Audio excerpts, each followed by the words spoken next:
አምስት አይነት በሽተኛ ነው ያለ። የመጀመሪያዎቹ በሽተኞች እነማን ናቸው? ወንዶች። በሽታቸው ምንድን ነው?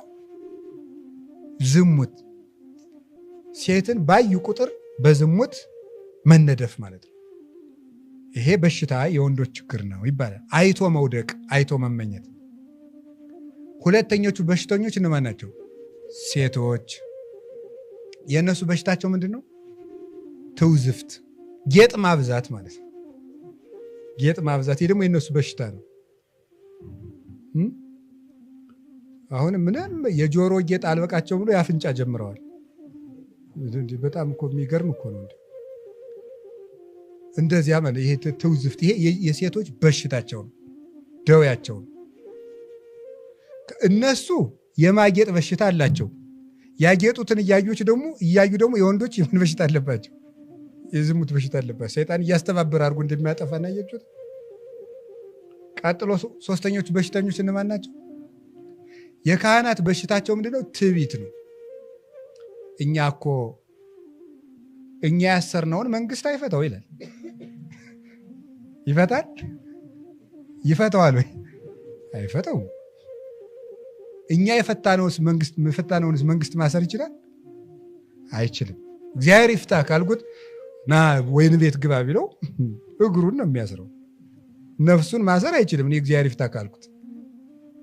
ስለዚህ እኛ እኮ እንዲህ ያለንን አይምሯችን ረቂቅ ይላል ትርጓሜው እኮ ነው።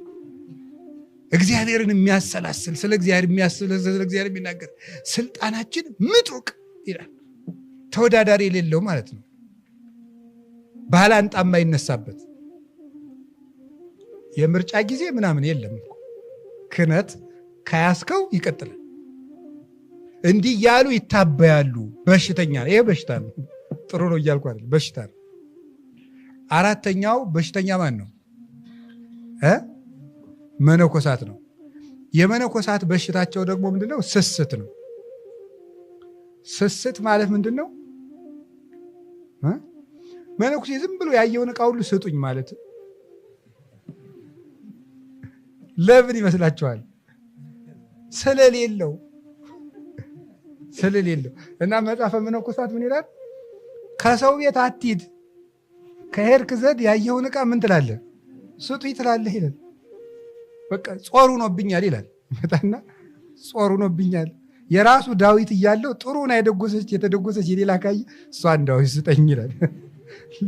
ጾር ነው ይሄ ማለት ነው። ለምን ይሳሳሉ ሲባል በፈለጉት ጊዜ ምን አይሉትም፣ አያገኙትም።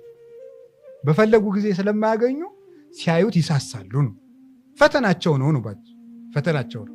ምግብም ቢሆን እንደዚያው ዲያርጎ ግጥም ውሎ መነኩሴ አንድ ጊዜ ነው የሚበላ። ሲበላ ግን ያው ሊበላ ይችላል እና ሲበላ ከውስጥ የሆነች አራዊት ይቅርታ አድርጉልኝ ሲጥ አለች አሉ። ውሎ እየበላ ነው ሲለፋ ውሎ ሲቆፍሩ ሲጥ እንግዲህ ከኋላ መነኩሴ ገብቶ ጭጭ ማንጭጭ የለም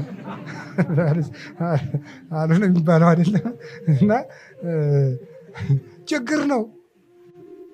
ምግቡ አይሻሻል፣ አይለወጥ፣ ወጡ አይጣፍጥ። ከነዚያውም አንድ ጊዜ ነው የሚገኝ። እንደዚያ ነው የፍቅር ለክርስቶስ ፍቅር የሚሰጥ ምልክት ነው መንኩስና። ለክርስቶስ ፍቅር ነው እንዲህ የሚደረገው፣ ክርስቶስን በአንድ ልብ ለመከተል ነው። እና ይሄ ችግር አለ። አሁን ብዙ ጊዜ የከተማ ብዙ ነገር እንዳላወጋ ነው እንጂ